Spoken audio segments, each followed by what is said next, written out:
You tell me, bakit nga ba? Isang leader rider mga idol na kung saan ay nag-viral sa social media. At sikat daw itong babaeng ito. At bakit nga ba binasya at nag-viral? Dahil daw pinakita ang napakagandang ugali.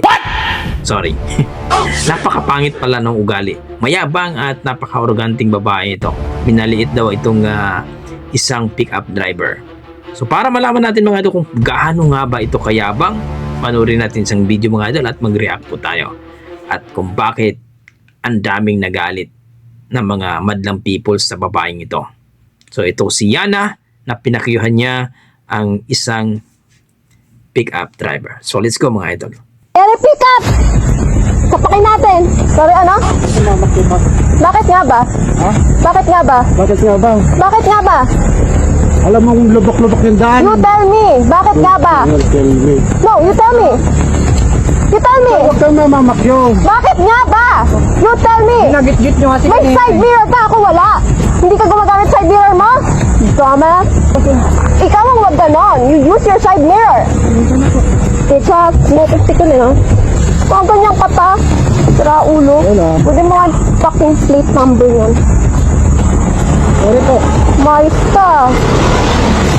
Parami ko yung pangit ng pick-up. Maganda ka lang pala. Pero lupo ka ng pangit ang ugali mo. Grabe ang sinabi niya. Sapakin natin. Ang lupit ng sinabi ni ate dito sa Bakit nga pick-up ba? driver. Bakit nga Sinabihan pang sira ulo. Alam mo kung lubak-lubak At pinakyuhan pa. Bakit nga ba? At gusto pang sapakin. No, you tell me. Kaso, ang laki ni kuya. Bakit Naku po. nga ba? You tell me. Buti na lang mga idol Ako wala. ay hindi pinatulan ni kuya itong babaeng Ikaw ito. ang wag ganon. You use your side mirror. Grabe. Teacher, Hindi ko akalain na ganun yung ugali ni ate. Mayabang ha. pwede mo nga fucking plate My God. At malupit pa dito mga idol, wala pang side mirror siya. Pangit ng Ang delikado dito mga idol, kung yung pagbaba ni kuya at mainit ang ulo, delikado siya doon. Nako. Oo, baka mamaya, akala ko bumunot nga Kasi gumaganong-ganon si kuya, akala ko bumunot siya Pero mabait si kuya at umalis lamang. Hindi na rin siya, hinayaan na niya, kumbaga. At dito nga mga idol, in my opinion opinion lang naman natin to nayayabangan ako sa kanya. Influencer siya pero mukhang mayabang. Hindi lang mukhang mayabang kundi minamaliit niya ang pick-up driver. Hindi maganda ang ginagawa niya. So para sa akin mga idol, kung nabas siya, deserve niya. No? Alam naman natin, nakita natin kung paano niya minaltrato. Tinitreat yung isang pick-up driver. So, ayon kay Colonel Busita mga idol, ating congressman na tumatakbo ngayon ng senador, no, na kung saan ay nagbigay nga siya ng komento. Ayon siya dito, pinanood ko yung video, tinapos ko. Rough road yung tinahak ninyo. Hindi pwedeng bilisan masyado ng pick-up yung takbo niya dahil matagtag yan at may mga unexpected na lubak na malalim. Pasensya na kahit pro rider tayo, ang mali dito ay si babae. Umibertik siya sa kanan na hindi dapat. Hindi rin niya na-inform si driver ng pick-up na gamit ang busina na umibertik siya. Ang problema, blind spot yung overtake, masyadong malapit o dikit sa pick-up kaya hindi siya nakita ng driver. Ang malala pa dito, si driver pang sinabihan niya na gumamit ng side mirror. Siya mismo, walang side mirror yung motor.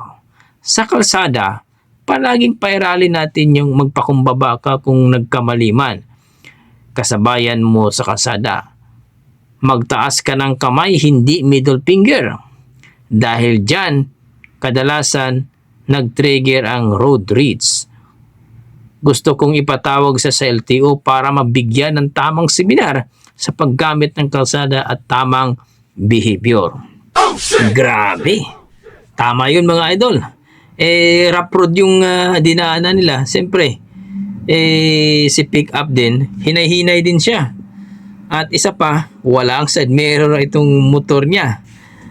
At buti nga mga idol, pasalamat itong si Yana, itong moto vlogger, itong rider na to, eh hindi mainit ang ulo ni kuya. Kung nagkataon na mainit ang ulo ni kuya, ang laking tao pa naman, kung pinatulan siya, nako, ano kaya mangyari doon? At ito pa, gusto itong ipatawag ni Colonel Busita sa LTO para mabigyan daw ng seminar. Grabe, no? So kayo mga idol, ano masasabi nyo dito sa ginawa ng babaeng ito sa isang pick-up driver? Buti na lang, hindi pinatulan ni kuyang pick-up driver. Deserve ba niya na mabas dahil sa ginawa niyang hindi maganda? No, hindi magandang behavior, hindi magandang attitude. Sinabihan pa niya sira ulo at talagang bibirahin pa daw nila. Andiyan na yung pick-up. Maliwanag yun. So kayo mga idol, please comment down below mga idol kung ano masasabi nyo dito sa ginawa ni Lady Rider na grabe naman din talaga. Maangas sa maangas. Malupit talaga. Okay, hanggang dito na mga idol. Maraming salamat. Yan po ang ating mga dugong Pinoy. Talagang palaban. Okay, God bless mga idol.